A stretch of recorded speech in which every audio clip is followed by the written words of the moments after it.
Hi friends, எல்லாருக்கும் வணக்கம். செல்வி ஹால்பட் channel subscribe பண்ணுங்கள். வாங்க நம்ம அள்ளி போட்ட சாம்பார் எப்படி செய்யலான்றது பார்ப்போம். சிறுபருப்பு கழுவி வச்சுருக்கேன் ஃப்ரெண்ட்ஸ். அதில் தக்காளி, வெங்காயம், பச்சை மிளகாய், பூண்டு அதில் ஒன்றா போட்டுட்டு ஃப்ரெண்ட்ஸ், கொஞ்சமாக சீரகம், கொஞ்சமாக மஞ்சத்தூள், அதுக்கப்புறம் நம்ம வீட்டில் அரைச்சி வச்ச சாம்பார் பொடி ஒரு ஸ்பூனுக்கு நீங்கள் காரத்துக்கு ஏற்ற மாதிரி இப்போயே ஆட் பண்ணிக்கோங்க ஃப்ரெண்ட்ஸ். ஆட் பண்ணிவிட்டு கொஞ்சமாக பெருங்காயத்தூள் ஆட் பண்ணுங்கள் ஃப்ரெண்ட்ஸ். ஆட் பண்ணிவிட்டு தேவையான அளவு தண்ணி ஊற்றிட்டு குக்கரை மூடிட்டு அடுப்பில் வச்சுருங்க ஃப்ரெண்ட்ஸ். நான் இன்றைக்கி 3 விசில் வச்சுருக்கேன் ஃப்ரெண்ட்ஸ்.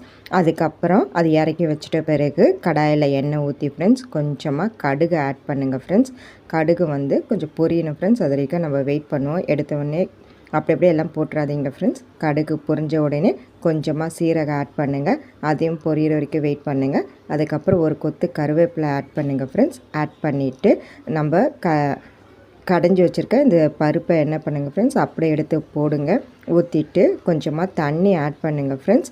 கொஞ்சம் சால்ட்டு ஆட் பண்ணுங்கள், தேவைக்கேற்ப போடுங்க. போட்டுட்டு ஒரு கைப்பிடி அளவு கொத்தமல்லி கட் பண்ணி போட்டுட்டு நல்லா கொதிக்க விடுங்க ஃப்ரெண்ட்ஸ். அது கொதித்து கொஞ்சம் இந்த மாதிரி திக்காக வந்த உடனே ஃப்ரெண்ட்ஸ் நீங்கள் ஆஃப் பண்ணி வச்சுருங்க ஃப்ரெண்ட்ஸ். ஆஃப் பண்ணி வச்சுட்டு நம்ம அள்ளி போட்ட சாம்பார் ரெடி.